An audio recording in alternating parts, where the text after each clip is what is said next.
7, Niner, 2, 3, dead. Get in position and wait for my go. Hello everyone, Chris Erkley here with your Thursday edition of the PE Crime Blotter. Today's topic of discussion is whether or not the name of the shooter in Colorado, James Holmes, should be used.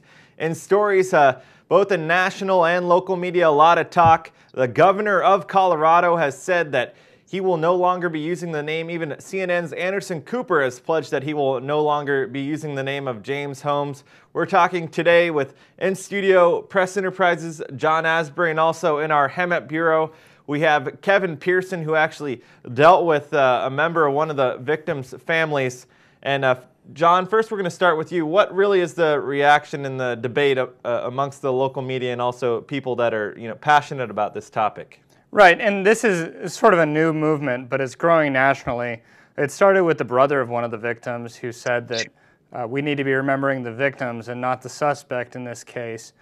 But it shows a perilous path that the media and the public have to walk together, because traditionally in journalism, these are public facts that the public has a right to know.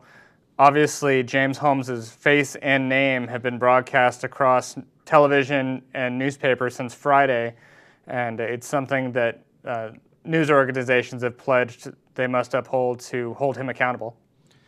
And Kevin, over in Hemet, Kevin, a few days ago you spoke with a mother of a girl who was in the movie theater at the time of the shooting, and she actually called you back at the end of the interview and said that she didn't want to be part of the interview. Just kind of walk us through your dealings with her.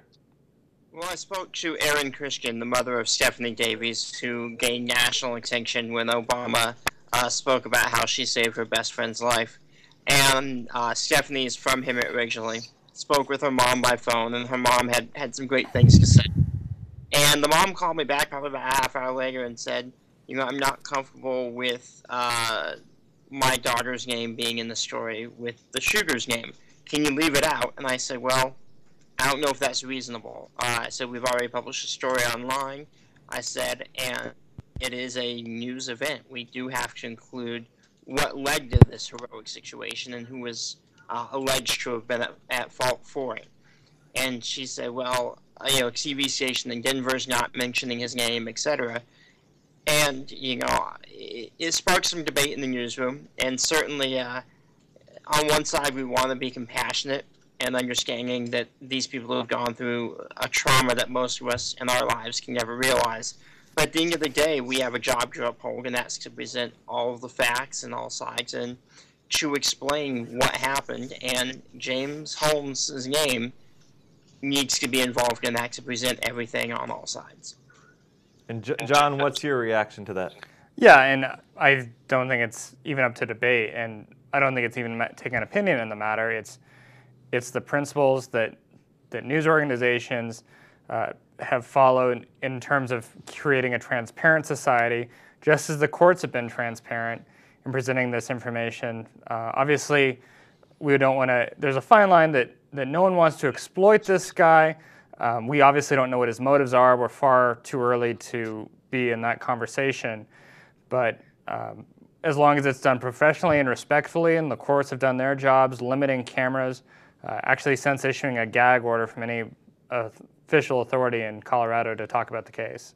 I've even heard the comparison that leaving his name out of the story would be like leaving bin Laden's name out of 9/11. Do you think that's a fair comparison? Yeah, I mean, as notorious and infamous as he is, it's now a part of history. And just like bin Laden, just like Charles Manson, or Dylan Klebold and Eric Harris and Columbine, these people are recognized for what they've done and are held accountable for their actions. All right, John and Kevin, thanks for joining us for our Thursday edition of the PE Crime Blotter. We'll see you on Friday.